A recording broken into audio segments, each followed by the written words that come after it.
Profil AKP Rita Yuliana, poluan cantik yang jadi buah bibir pada kasus polisi saling tembak di rumah Irjen Verdi Sambo.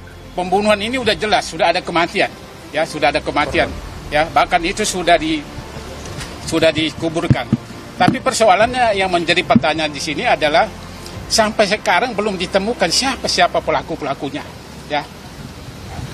Kejanggalan di dalam masyarakat ini, di dalam persoalan ini, itu yang justru membingungkan, menjadi persoalan ini menjadi besar.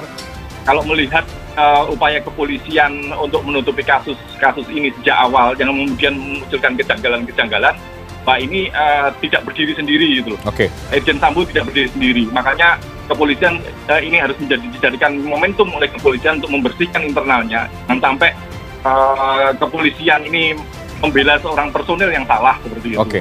Yang sekarang ditunggu oleh masyarakat itu yang siapa sih pelakunya, ya udah 2 minggu ini tapi belum ada ketemu pelakunya siapa gitulah. Ini yang menjadi concern kita sebagai penegak hukum, sebagai advokat penegak hukum. Kita mengambil bagian di dalam persoalan bangsa ini ya, persoalan hukum, terutama mencari keadilan ya, keadilan masyarakat ya, keadilan masyarakat terutama teristimewa adalah keluarga korban ini. Kita berharap bahwa penyelidikan ini segera tuntas ya, karena kepolisian ini bukan hanya milik personel kepolisian saja, tetapi milik rakyat. Jangan sampai marwah kepolisian, kepercayaan masyarakat kepada Polri ini menjadi hancur gara-gara personel-personel yang bermasalah gitu. Makanya ayolah Kapolri, tim sus segera buka-bukaan gitu loh. Jangan simpan borok di dalam gitu loh. Harus bersihkan semuanya gitu. Ini harus jadi momentum kalau Kapolri ingin memberikan legasi ke depan bahwa Polri ini bisa menjadi lebih baik. Poluan cantik bernama AKP Rita Yuliana mendadak jadi buah bibir di tengah masyarakat. Mantan Kasat Lantas Polres Lombok Timur itu berada pada pusaran kasus polisi saling tembak di kediaman Kadif Propam Polri Irjen Pol Verdi Sambo. Siapakah sosok sebenarnya AKP Rita Yuliana? Perempuan kelahiran Selong, Lombok Timur 1 Juli 1992.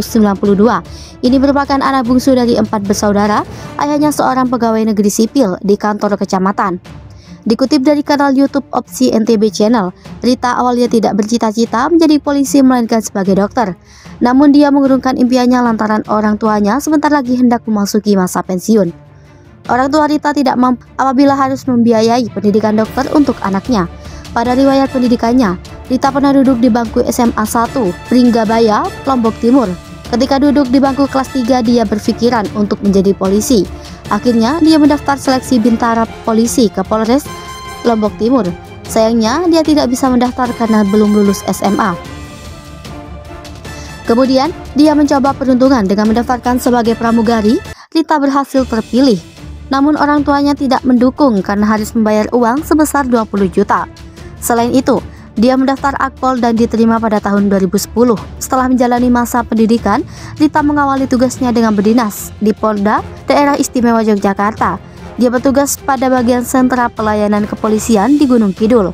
Pada tahun 2018, poluan cantik ini pernah menjadi wakil Polri yang mendapat beasiswa International Law Enforcement Liaison Officer program di Beijing Foreign Studies University, Beijing, China. Melalui program ini, Rita menorehkan prestasi dengan mendapatkan Hanyu Sweeping Kaoshi. HSK adalah ujian standarisasi kemahiran berbahasa Mandarin bagi penutur asing yang hanya ditargetkan mencapai HSK level 3, namun dia justru mendapatkan HSK level 4. Selain pernah menjabat Kasat Lantas Polres Lombok Timur, Rita juga pernah menjabat sebagai Subdiv 6 di Treskrimum Polda NTB. Saat bertugas di Subdiv 6 di Treskrimum, dia berhasil mengungkap kasus teripis Medzo di kawasan pariwisata Sengigi. Melalui surat telegram Kapolri dengan nomor ST/2604/12/KIP 2021 yang dikeluarkan pada 24 Desember 2021 lalu, AKP Rita dipindah tugaskan ke Polda Metro Jaya, Kepala Divisi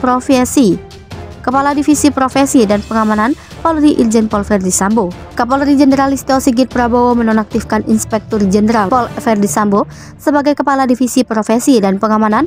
Hal ini buntut kasus penembakan yang dilakukan Baradae hingga membuat Brigadir J tewas. Melalui kuasa hukumnya, Irjen Verdi Sambo pun mengaku menerima keputusan Kapolri. Berikut 5 berita terpopuler sepanjang hari Selasa 19 Juli 2022 yang dirangkum dalam roundup selama 1 dinonaktifkan sementara oleh Kapolri. Begini jawaban Irjen Verdi Sambo. Kapolri Jenderal Listio Sigit Prabowo telah menonaktifkan sementara Irjen Verdi Sambo sebagai Kepala Divisi Propam Polri pada Senin 18 Juli 2022. Sebab Sigit ingin penanganan kasus baku tembak antara Brigadir J atau Nofriansyah Yosua Huta Barat dengan Barada RE berjalan secara objektif, transparan dan akuntabel. 2 sosok AKP Rita Yuliana, polisi cantik anak buah Irjen Verdi Imron.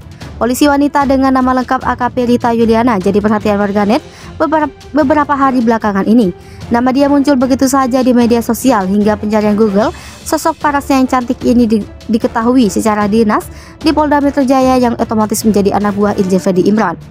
Mutasi Rita tertuang dalam surat telegram Kapolri dengan nomor ST/2604/12/KIP 2021 yang dikeluarkan Mabes Polri pada tanggal 24 Desember 2021. 3 detik-detik truk Pertamina tabrakan di Cibubur, pemotor wanita keseret. Muhammad Anwar, 42 tahun, seorang pengemudi ojek online sekaligus saksi mata, mengungkap detik-detik terjadinya kecelakaan beruntun antara truk tangki Pertamina dengan 2 mobil pribadi dan 10 motor. Kata Anwar, truk tangki itu mulanya menabrak pengendara motor yang merupakan seorang wanita. Anwar menyebut kejadian itu terlihat di depan mata saat dirinya hendak mengantar pesanan makanan seorang penumpang. Ia menyebut titik awal tertabraknya yaitu di depan pusat perabotan rumah tangga yang berjarak 50 meter dari lampu merah. 4 penangkapan bos kartel Caro Quintero tewaskan belasan marinir. Bos kartel narkoba yang terkenal dan masuk dalam daftar 10 orang paling dicari oleh FBI berhasil ditahan pada Jumat 15 Juli 2022 pekan lalu. Dalam operasi penangkapannya disebut ada 14 marinir yang membantu penangkapannya bahkan tewas karena terjadi kecelakaan helikopter Black Hawk sebagaimana disampaikan pejabat Angkatan Laut Meksiko. 5 gudang amunisi dihancurkan Ukraina memotong power Rusia.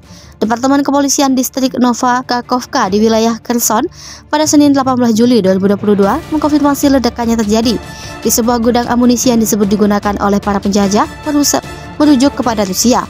Hal ini menyusul ledakan besar-besaran di area yang sama pada pekan lalu. Pada 12 Juli 2022, Komando Operasional Ukraina juga mengonfirmasi penghancuran gudang Rusia yang berisi amunisi.